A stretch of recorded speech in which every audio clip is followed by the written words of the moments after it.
Day 7 of cycling from London to Berlin, asterisk, bonus episode.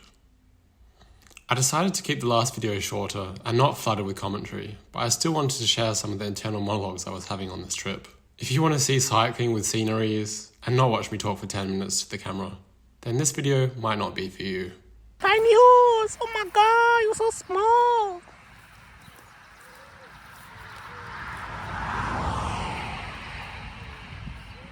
Tiny horse! You're so small! Tiniest horse I've seen in my entire life. Probably highlight of the day. Yeah, definitely highlight of the day. So far. Yeah, I'm not sure I would necessarily recommend to anyone to cycle this route. It's very, very utilitarian. You know, like I had a starting point, which was London, because I was visiting my sister there, and I live in Berlin. So I kind of just, planned a more or less direct way to get from London to Berlin. And yeah, I mean, on the fly, whenever I see something like interesting that's like close by, I'll deviate from kind of the pre-planned route to maybe go explore. And also when I was like planning the route to begin with, I tried to plan in as many nature parks as possible, also some gravel, just like as much nature as possible, as well as exploring new cities that I haven't been to. But I mean, as I'm traversing whole countries, it's a given that you're going to have boring days or parts of the day that are boring. But that just makes like the beautiful and the special things hit so much better. I mean, because right now I'm just cycling, it's just country, German countryside, field after field, wheat there, corn over there, straight. Yeah, it's like nothing really that exciting. But I'm still glad that I'm doing this. It's definitely a story to be told, something to be remembered for the rest of my life. And yeah, definitely a big physical challenge. I've never done a bikepacking trip like this before. So yeah, the challenge is also exciting, but it's very, very tough.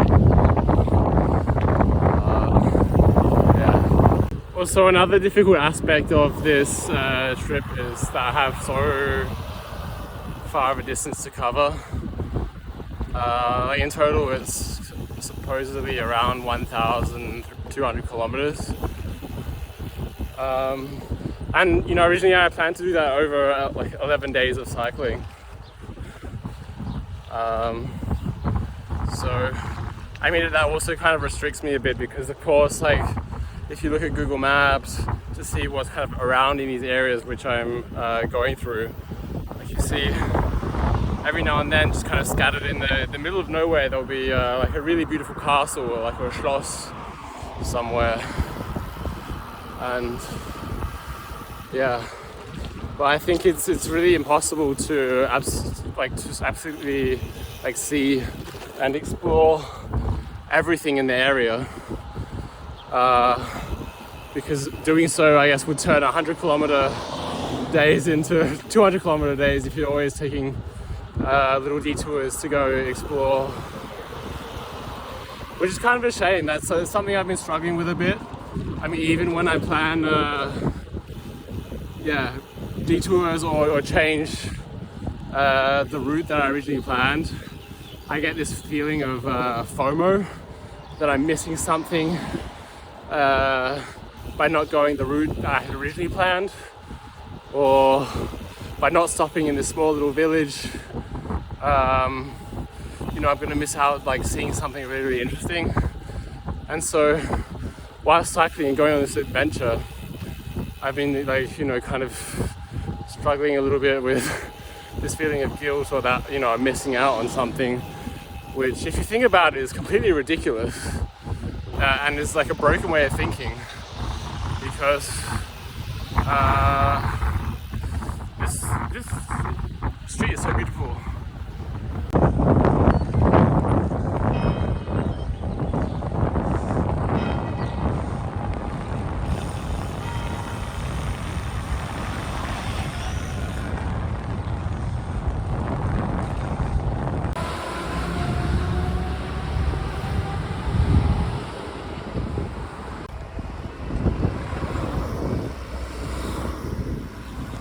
I'm back.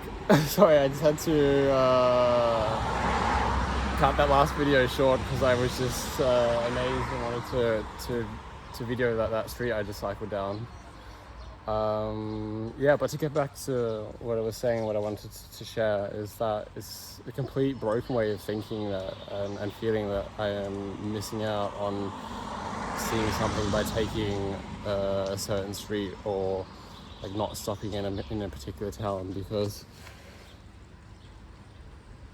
if I hadn't like thought to take my bike with me to go visit my sister and actually like do this route, lots of these like little towns I would have never had the opportunity to visit in the first place. I'd even go so far to say is like lots of these little towns I wouldn't even think of their existence during my lifetime if I wasn't actually doing this trip. So like kind of something that I've been dealing with and, you know, working on is just kind of living more in the moment and like learning to appreciate the things that I do actually get to see and experience, and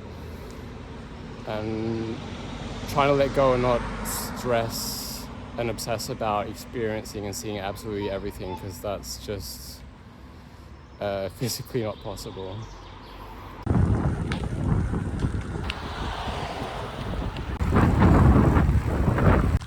Yeah, so I'd say unless you're incredibly passionate about hay and corn, I generally recommend finding somewhere else in Germany to cycle. Like, Germany has a lot of culture and history to offer, as well as some like really unique and beautiful cycling routes and areas. But yeah, as I was saying before, that's not really the focus of this trip. This trip is more of a challenge to myself. Like if I can make it back to Berlin from London by bike, and just also going on an exploration of Europe and of my inner self. Yeah, like cycling all the way from London to Berlin, it kind of really gives you a perspective of hello. It really gives you a kind of like a more realistic perspective and understanding of like how big the world is that you live in, because, you know, otherwise just like looking at a map, you know, you see like, oh, you know, it's like so far away, oh, it's a 2-hour flight away, but now you actually get to experience and see it for yourself. It just makes you feel a bit more grounded. Along my trip so far, I've seen quite a few cyclists. Yeah, I mean, like a lot more in France, Belgium, along the coast. But that's because that area is, of course, a lot more touristic, so that makes sense. But even here in Germany, in the countryside, where you think there's like nothing really around, I come across people cycling. And none of them are, or like hardly any of them are young. I think there are like a lot of older couples who are on holiday, or maybe just taking a chill ride around their hood. Maybe they live close by. Some of them just look like they're kind of going somewhere, like trying to go to work, or I don't know. But I'm still surprised by it, because, you know, I would expect that people would generally opt to drive here in the countryside, because because everything is like so spread out, and like in the towns that I've been going through, it's not the most densely populated area, so you'd think parking wouldn't really be an issue. But yeah, I mean, so far I haven't really seen any other bikepackers, maybe one or two on this trip so far, but not many at all.